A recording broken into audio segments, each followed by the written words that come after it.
Do you know that NASA explores not only stars, planets, galaxies, or black holes? Hard to believe, but yes. The agency also works on discoveries here on our home planet Earth. So what has NASA recently discovered? Is there life under the ice? While they were analyzing data recently, they discovered something unbelievable hiding under Antarctica's ice. And this discovery not only changes everything we know about the whole water system of the Earth, but it may also help with research about life in space. Humankind's existence might depend on understanding Antarctica and its secrets. So, the recent discoveries reveal vital information about our survival. But before we continue, let's see how much you know about this place, where it's only ice as far as your eyes can see. Antarctica is one of the world's 7 continents in the southern hemisphere. It's the 5th largest continent in terms of total area, and that means it's almost twice the size of Australia. Want to see real meteorites? Go to Antarctica. Due to its dry climate, Antarctica is one of the best places to observe space. But what's even greater is that you can find meteorites on the white surface of the continent. Scientists have already plucked about 45,000 meteorites from the ice, and they think they can see another 300,000. Since there aren't many terrestrial rocks there, it's easy for them to spot them, thanks to their dark color. Antarctica's dry desert environment also helps preserve them, even the ones that fell to Earth more than 1 million years ago. And can you imagine any volcanic activity in Antarctica? It's hard. But this place is where fire meets the ice. West Antarctica is where most volcanic activity occurs. Scientists recently found that 138 volcanoes exist in West Antarctica alone. Wow! You would think that Antarctica is always cold, but no. Its coastal regions can get as warm as 50 degrees Fahrenheit. But have you ever wondered what Antarctica would look like if there were no ice? It may seem unimaginable now, but it was not always covered by ice. That was 34 million years ago, though, so nobody could tell how the continent's surface would be without the ice. But NASA changed that. They generated computer simulations and created the most accurate map of it as of today. What they saw was incredible. The continent was not flat at all like it seemed. It's pretty bumpy with valleys, rolling plains, and high mountains. But this was nothing next to what they had discovered under Antarctica's ice. So, what is it? Drum roll, please. NASA found 2 new subglacial lakes. And what's even cooler about it is that they spotted these lakes from space. How is that? If your answer is high-tech satellites, then you're right. In 2003, NASA launched a satellite called IceSat. It measured ice sheet mass balance and cloud and aerosol heights. The satellite also helped create the ice-free map of Antarctica. In 2010, the European Space Agency launched the second satellite, CryoSat-2. It was for tracking the changes in the thickness of the ice. Then, in 2018, NASA launched the third one, IceSat-2, a follow-on to the IceSat spacecraft. It measured ice sheet elevation and sea ice thickness. It was NASA's most advanced Earth-observing laser instrument. It delivered the highest precision data. And when that was combined with the data from the other satellites, it was possible to spot these 2 new lakes near a pair of larger ones. But how is it possible that these lakes exist in the first place? The average thickness of most Antarctica ice is approximately 1.2 miles. However, it can get over 1.8 miles thick in some places, especially during the winter. So, you might think that there's nothing under there, but science says otherwise. It's not quite possible to see it with your bare eyes, but the continent's ice is slowly but constantly flowing in different directions under the force of its weight. But scientists could not figure out how water moved for many years. That started to change in 2007, when data gathered from the IceSat provided insight into what hides beneath the surface. They first discovered an entire network of meltwater lakes connected under Antarctica's fast-flowing ice streams, and there were hundreds of them. Scripps Institution of Oceanography glaciologist Helen Amanda Fricker figured that the elevation changes measured by IceSat happened because of the dynamics of these lakes. They did not hold meltwater statically. Instead, they were filling and draining continuously over time through a system of waterways. And as they did that, the ice above rose and fell. But where do they drain? The ocean, of course, and it drains a lot. A recent study, co-authored by Fricker, found that the drainage of one lake flushed as much as 198 billion gallons into the ocean in only 3 days. Countless mysteries about how nature works are still waiting to be solved. But finding the 2 new lakes will give scientists a better picture of how fast the Antarctic ice sheet will change as the climate gets warmer, and how this will affect global ocean currents and sea level rise. The filling and draining cycle of the lakes also caused the ice sheet to suffer cracks and crevices. So, the information they find from these new lakes will also give them a better understanding of the damage on the surface of the ice. They will also be able to assess how this filling and draining system influences the speed at which ice slips into the oceans and seas. And that means they can evaluate how the added fresh water may alter marine ecosystems. This discovery may also suggest whether life is under the ice. Wow! Scientists drilled through about 3,504 feet of ice and found that water samples taken from one of the lakes contained approximately 10,000 bacterial cells per milliliter. Such a high number of bacterial life is a good sign, because that means the icy waters might also support higher life forms, such as microanimals, and one of these new lakes might even be their home. But the most exciting thing is that the new lakes might help them understand whether life on other planets is possible. Scientists believe any life below the frozen surface of the planet Mars might follow the patterns seen in Antarctica's lakes. So, there is a possibility that they might find critical new information on the type of life that may have existed on the red planet. You wouldn't want to be there during the winter, though. The lowest temperature on Earth you can experience is negative 128 degrees Fahrenheit. In 2010, there was an even lower temperature of negative 135 degrees Fahrenheit. And you may feel this cold much worse due to the strong and dry winds. Did you know that the size of the ice surface on Antarctica also changes throughout the year? It's about 1.2 million square miles during the summer, but when it's winter, it grows to 7.3 million square miles. Yet, despite the change, it remains the largest piece of ice on Earth. Sorry, Arctic, you lose. Do you know these cute little penguins? Consider these animals the locals, because there is no native population in Antarctica. It's a no man's land, because no single country owns it. But do you know who really owns it? 5 different species of penguins, seals, and killer whales. Ha ha. Despite the continent's harsh conditions, you can visit it as a tourist for fishing and research purposes. Around 5,000 people reside on the continent during summer at research stations.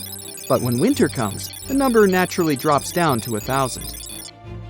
Antarctica's ice blanket makes up 70% of the world's freshwater reserves. Imagine what would happen if it melted.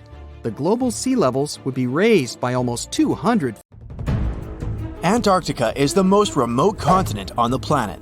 It has 90% of the world's ice, but it's considered a desert because the annual rainfall is only about 8 inches.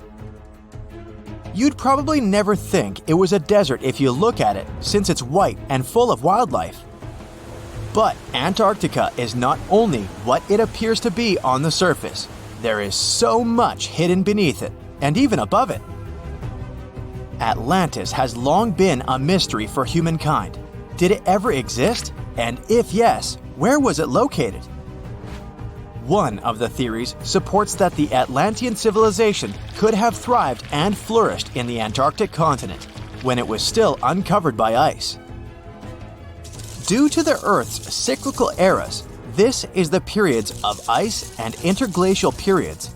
it was believed that Antarctica was actually a tropical forest. And, well, a recent Google Earth picture found some interesting ruins, buried deep within a lake bed on the icy continent. It's unclear to which civilization these remains belong to, but some theorists believe that it could perfectly be Atlantis. And these frozen Antarctic lakes are holding much more under them. In the 1970s, scientists were surprised to find large lakes under the ice plaques in the frozen continent. Over 400 lake beds are believed to exist under layers of ice. Lake Vostok, for instance, the largest subglacial lake over there, is buried beneath 2 miles of thick ice. There are pristine blue ice caves hidden under there as well. The water in these lakes remains liquid due to the small levels of geothermal heat from the Earth's core. And some scientists believe that some lakes are around 15 million years old. Talk about the old days, huh? Now, amongst the unique phenomena that occur in the continent, let's say Antarctica is home to an extremely weird waterfall. The year was 1911 when Australian geologists wondered about the so-called blood falls. He was extremely puzzled by this red stream of liquid pouring from a small hillside amongst the Antarctic ice.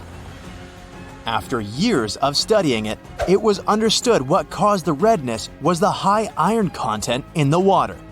The last piece of the puzzle came when scientists discovered that there was an underground lake with water full of oxidized iron nearby, which was what caused the blood fall to exist in the first place. And speaking of puzzles, this image might be quite puzzling. After all, why on earth would anyone need to take cash to Antarctica? Well, a little history first. Back in 1956, the US founded McMurdo Research Station, which is the biggest science hub in the continent to date. At its peak, the McMurdo Station hosts from 200 to 1,000 scientists. And these people need money to buy coffee, pizza, and other things to meet their daily needs. That's when Wells Fargo decided to install an ATM there. Oh, and they even set a Guinness World Record this way. The Wells Fargo ATM at McMurdo Station is the most southern one in the world. And it's the loneliest ATM in the world as well, as there isn't another one for hundreds and hundreds of miles.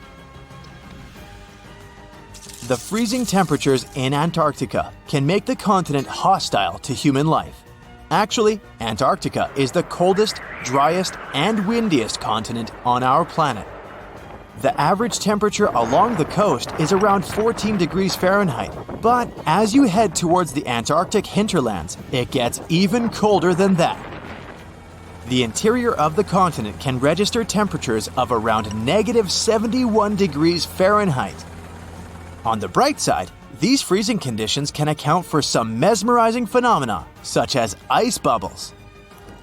These bubbles frozen inside some Antarctic lakes are bubbles of methane gas. The gas released from the melting of glaciers ends up freezing midway and makes for a beautiful and exotic scene. I guess methane never looked this pretty before, did it? A few years ago, scientists were taken aback by a giant hole the size of the Netherlands in one Antarctic lake. For scale, that's more or less the size of Lake Michigan. These holes are called polynyas, and they are a natural phenomenon in the continent. However, this one is the biggest scientists have ever seen since the 1970s.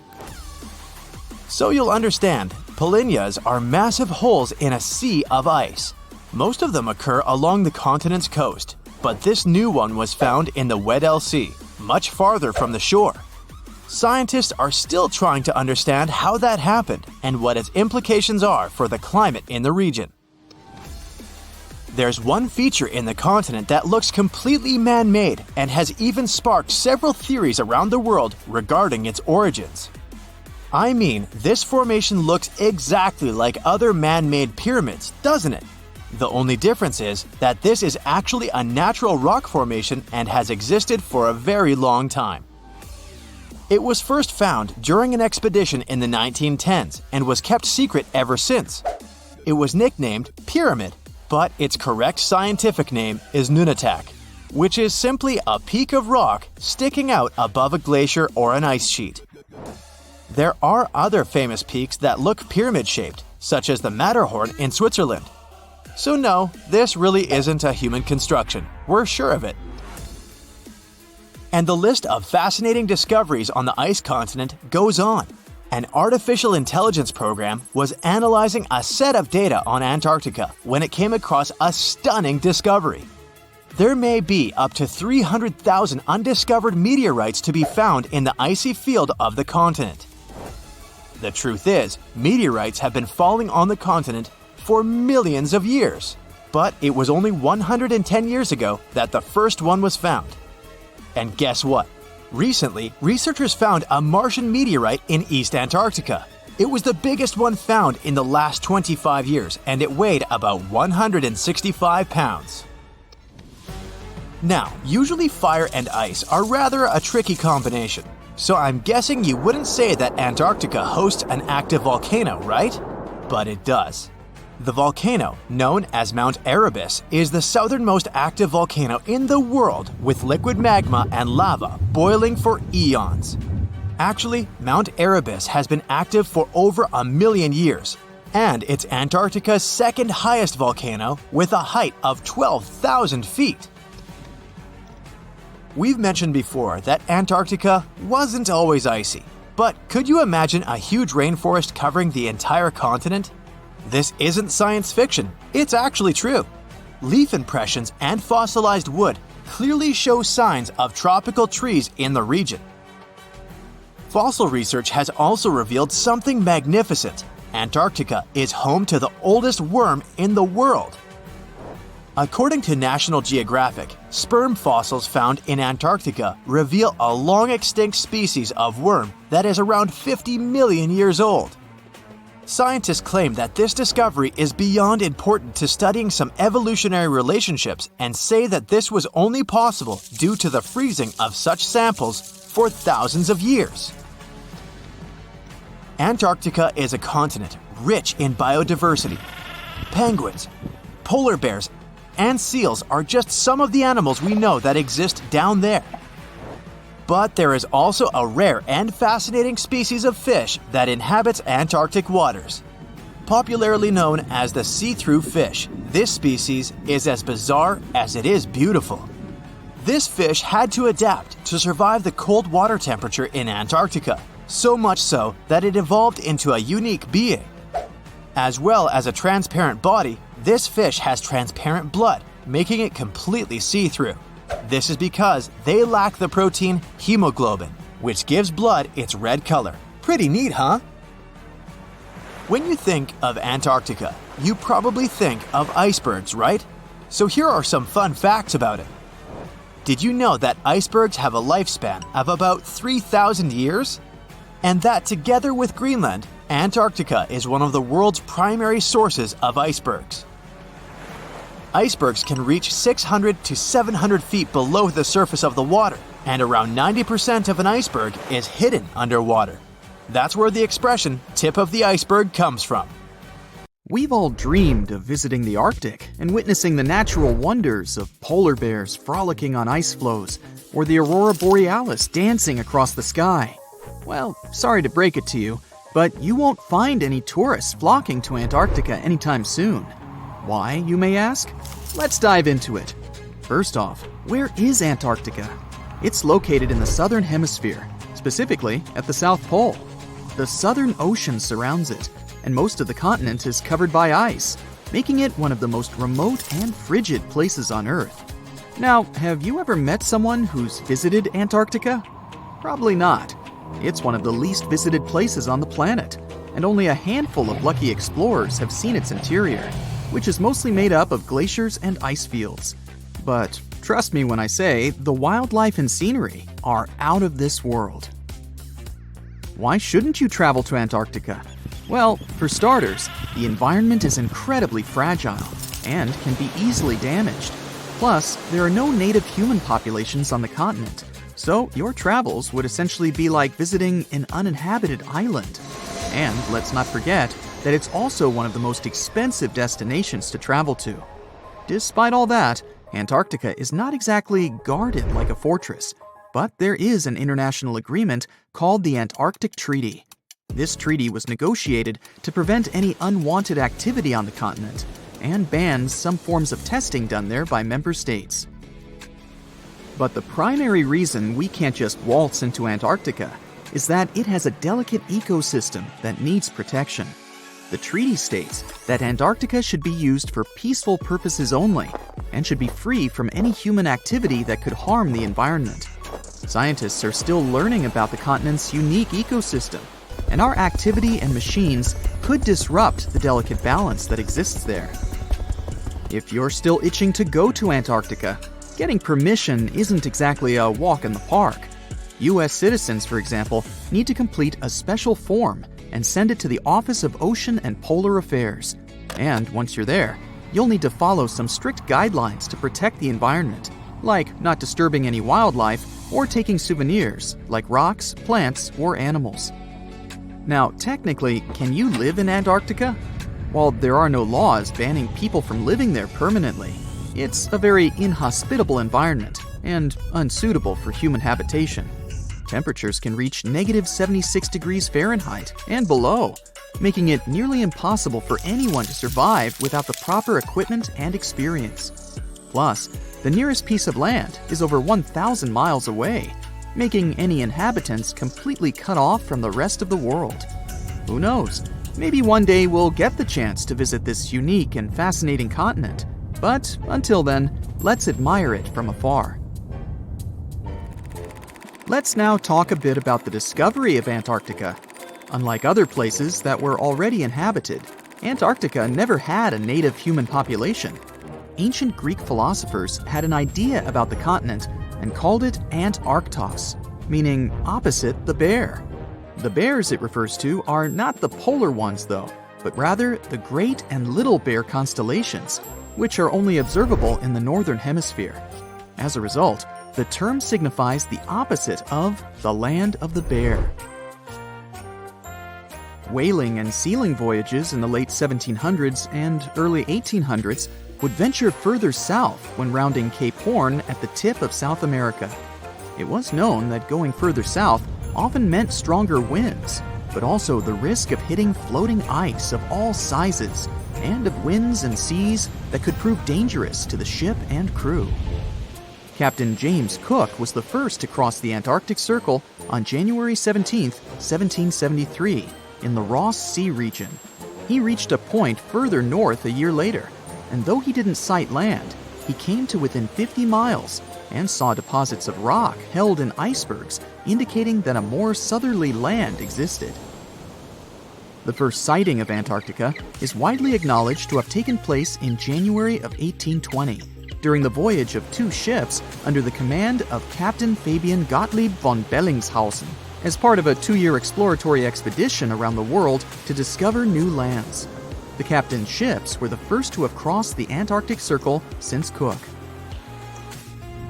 The first undisputed landing on Antarctica didn't happen until much later, on January 24, 1895, at Cape Adare during the whaling voyage of the ship Antarctic, led by Henrik Bull.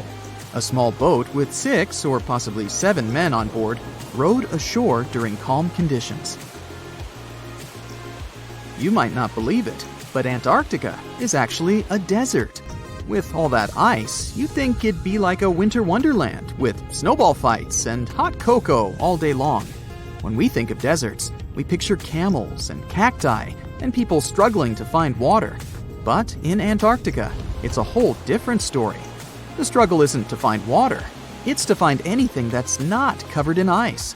And the average rainfall has been just over 0.4 inches in the past 30 years. That's like a few drops of rain compared to what we're used to. So technically, it's not the dunes or sizzling heat that makes a desert, well, a desert. It's the lack of precipitation. But don't worry, if you ever find yourself lost in Antarctica, you won't have to worry about getting thirsty. Just make sure you bring a jacket and some mittens, because it's cold enough to make you into a popsicle. Not only is Antarctica one of the driest places on Earth, but it's also the coldest, the windiest, and the highest. Talk about overachieving. The penguins and scientists down in Antarctica have at times found themselves in a bit of a pickle when it comes to time. You see, unlike the rest of us on this big blue planet, there is no Antarctica time zone. All the lines of longitude meet at a single point at the South Pole, making it a bit of a head-scratcher when trying to figure out what time it is. Now, you might be thinking, but how do the scientists and researchers keep track of time down there? Good question. They typically stick to the time zone of the country they departed from. However, with stations from all over the world on the Antarctic Peninsula, things can get a little wacky.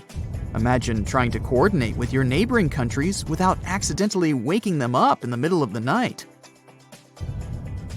You might think that not much could survive in a place where the temperature is extremely cold, the sun barely shows up, and the wind could blow you away faster than a tumbleweed. Well, as in many places on Earth, life found a way in Antarctica too. Believe it or not, this frozen continent is buzzing with activity.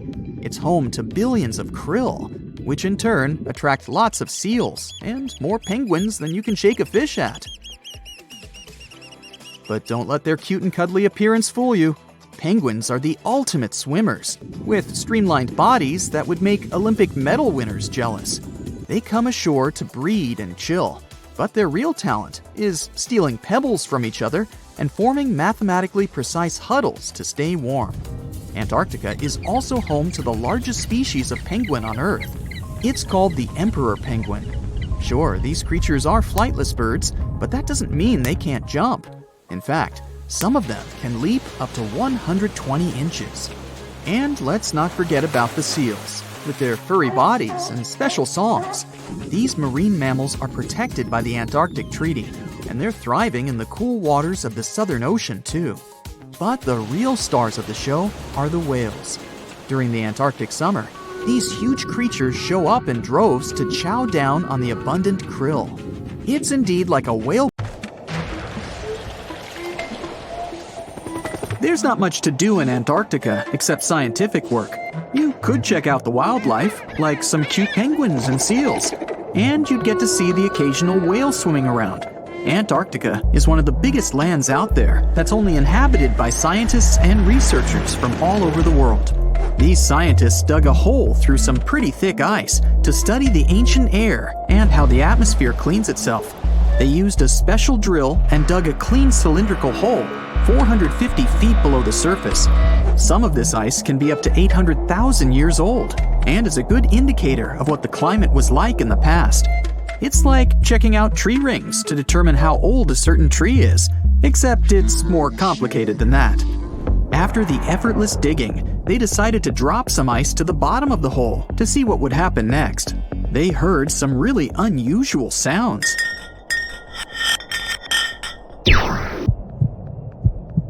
It felt like being on a spaceship traveling through a bunch of obstacles with many rocks smashing into each other. The pitches changed over the quick descent of the block of ice, ranging from high pitch and ending with a low heartbeat-like sound. The scientists were puzzled when they first heard this and dropped some more ice, only to find out that the same type of sounds were being produced, just in different variations.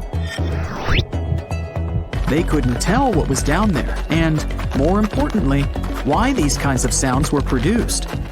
Antarctica boasts quite a few volcanoes, many of which are under super thick sheets of ice.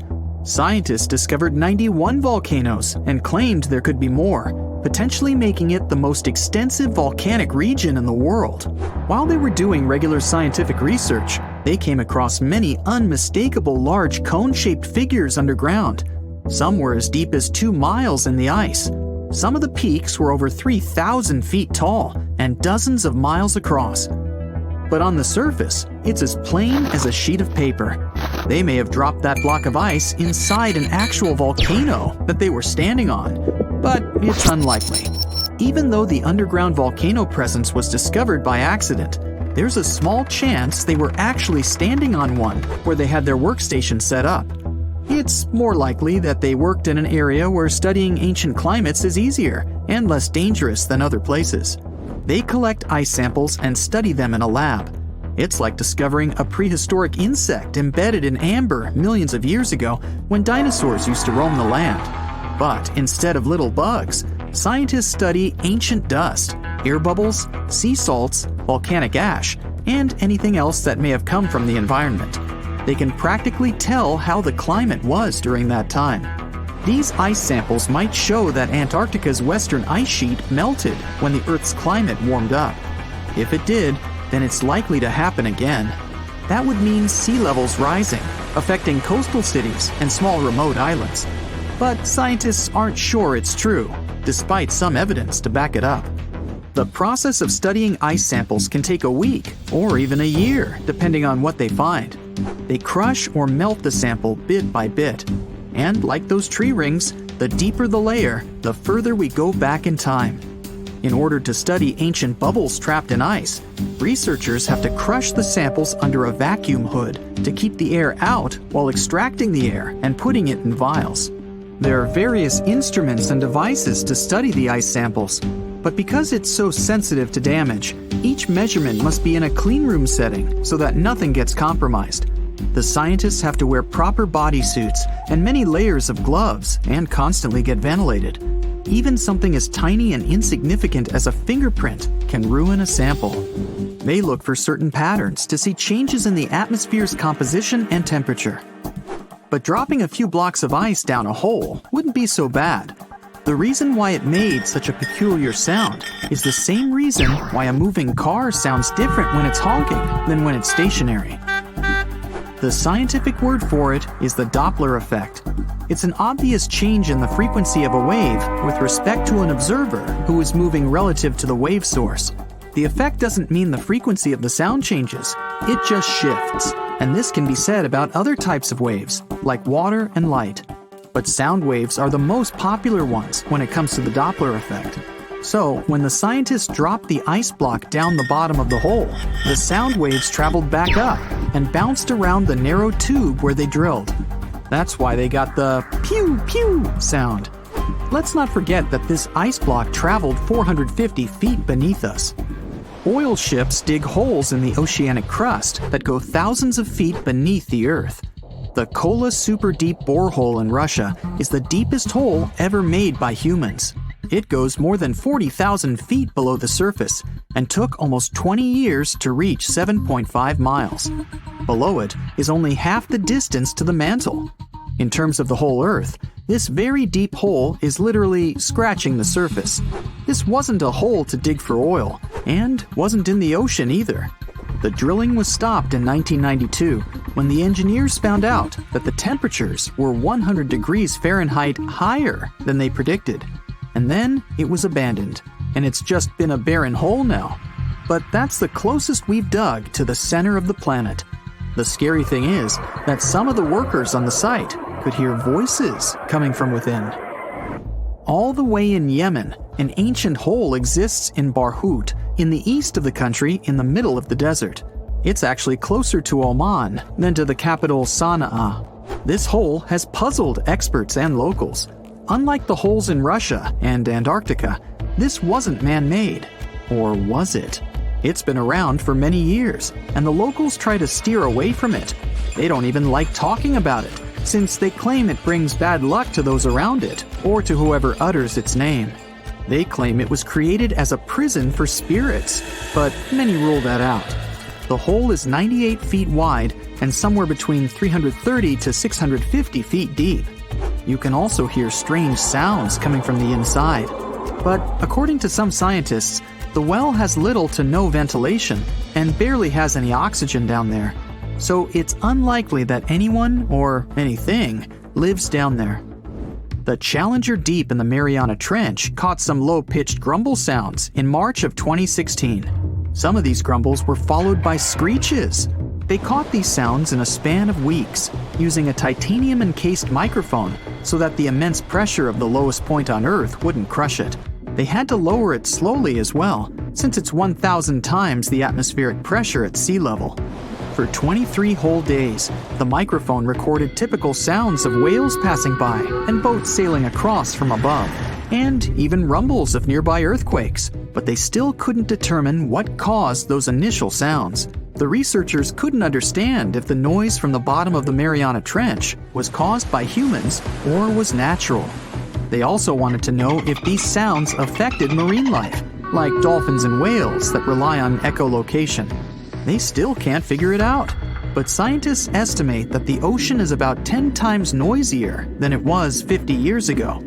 With technological developments in shipping, submarines, and underwater construction, the ocean will only get louder with time. Northern lights come with sounds, which nobody talks about. They're usually audible when the auroras are at their most powerful presence. Scientists were always puzzled as to what caused the faint popping and crackling, even though they were very far above us. They used some special microphones and found out that the sounds came just 230 feet above us, which is pretty low. They're caused by electrical charges gaining power in a specific region of the auroras. The electrical charges are disturbed by magnetic storms that fire up the northern lights. As a result, some tiny sparks are released into the atmosphere, causing the faint crackling and popping noise. Meteorites rain down on Earth every single year. Almost 63% of the 69,268 meteorites scientists have officially recorded in the Meteoritical Bulletin database have been picked up from a polar desert. From where? Antarctica.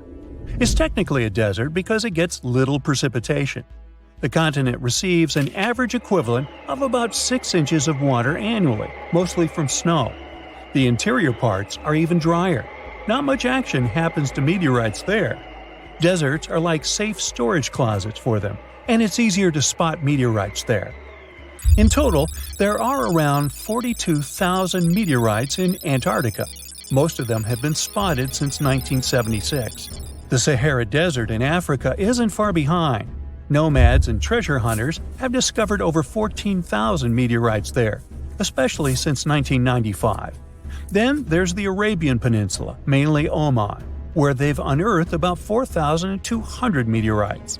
So why does Antarctica take the crown for its meteorite collection compared to other areas?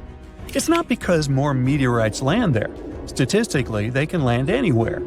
Antarctica wins because it's great at showing off these space rocks. The icy environment keeps them in mint condition. The contrast between the ice and space rocks makes spotting meteorites easy. Plus, there are spots called meteorite stranding zones, where the geology, ice flow, and climate team up to gather meteorites. Here's the sci-fi part. Satellites help researchers find meteorites. They use these space gadgets to spot the best places to search. Some of these meteorites are ancient, like 1 million years old. Now, when you think about how many meteorites there are, it's a bit like a pie chart. If you measure their weight instead of just counting them, things get interesting. Antarctica's slice of the pie gets smaller. On average, an Antarctic meteorite weighs about 2 ounces, like a small bar of chocolate. Ooh, chocolate. But in the Sahara, they've got all sizes, so the average is about 1 pound. Now, let's talk about meteorites in action. Only a tiny bit, maybe just 1.8% of all meteorites found have been seen falling. These are called falls. Clever name. Meteorite detectives, or meteoriticists, get all excited when they see that. The other 98% are finds. Someone stumbled upon them without seeing the meteorite take its cosmic leap. So when we only look at the ones that fell from the sky, most are called stony meteorites. These are like regular fellows of the meteorite world, but there's also a special kind called iron meteorites, or just irons. There are also super rare meteorites, called mesositerites, and pelocities, that are like a mix of metal and regular rock stuff. In places where humans live, like North America, people tend to find more iron meteorites than those that fell. That's because iron ones are usually bigger and more eye-catching. Farmers found some of these while they were working in their fields. Oh, surprise! A bunch of gigantic iron meteorites from places like China, Namibia, and the US make the chart slices huge. Now, check out this adventure. A group of scientists braving the crazy cold of Antarctica's icy desert to uncover some fresh meteorites found what they had been looking for. In fact, one of the meteorites weighed almost 17 pounds. The ones like that are pretty huge. Do they have an impact on Earth? Science says yes, they do. Meteorite impacts are more common than you think. About 17 meteorites smack Earth's surface every single day. Since most of the planet is covered with water, there are loads of places without people around. That's why these hits often go unnoticed. Most meteorites are just small bits zipping through our atmosphere anyway. By the time they touch down, they get tiny thanks to all the friction against the air. Not all meteorite impacts are wimpy. Some supersized ones have rocked our world. Remember when dinosaurs said bye-bye? Yeah, that might have been the fault of a huge asteroid.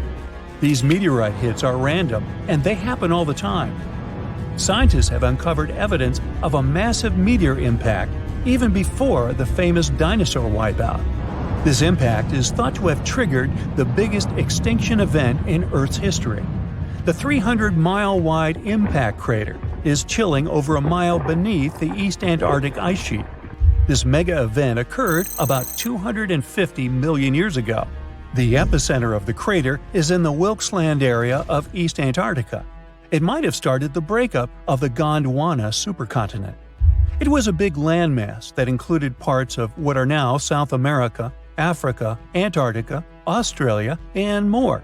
So, the Gondwana supercontinent started to chip off by creating a tectonic rift that pushed Australia northward. This Wilkes-Land impact surpasses the one that led to the dinosaurs' extinction in terms of scale and could have caused catastrophic consequences at the time.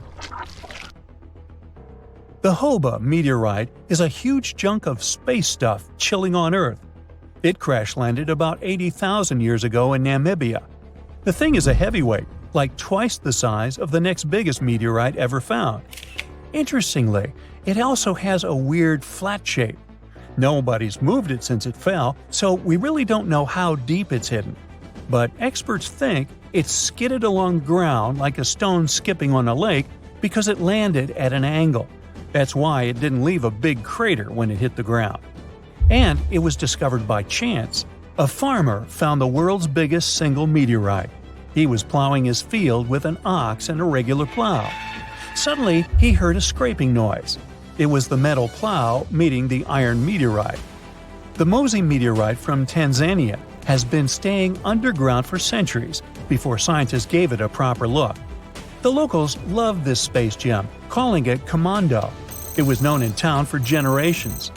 Mosi is made of the same stuff as its other meteorite friends on Earth, about 90% iron and 8% nickel. It weighs 25 tons. Let's talk about the El Chaco meteorite, part of the Campo del Cielo meteorite crew in Argentina. Imagine an almost 24-square-mile playground for space rocks. El Chaco, weighing 37 tons, decided to show up fashionably late in 1969. So, what if you found a meteorite? How can you tell for sure that it's not just some random rock? These space visitors have a few features that make them stand out from regular rocks. Firstly, meteorites are often heavier than they look because they're packed with heavy metals and dense materials. Secondly, most meteorites have some metallic iron, so magnets usually stick to them. If you've got a rock that's not magnetic, try suspending the magnet from a string. The third clue lies in their unusual shapes. Iron-nickel meteorites aren't smooth and round. Stony meteorites usually have a thin, crispy crust on the outside. It looks as if their surface melted a bit while moving through the atmosphere. Sounds like pizza to me. Suppose these tips won't help on your quest. Then consider this. Light-colored crystals are not meteorites. Those pretty things, like quartz, are common on Earth, but they don't hang out on other planets or moons in our solar system. Do you know those bubbly holes in volcanic rocks or melted metal slag on Earth? Meteorites don't have those either. Plus, scratching a meteorite shouldn't leave a mark. But if you scratch a dense rock and get a dark or red mark, the rock contains minerals like magnetite or hematite, which meteorites don't usually have. If you suspect finding a meteor in your backyard or something, try these tips. Just remember, to be sure, you've got to give rocks and minerals a real-life look from experts. And if you see one falling towards you, always remember to duck.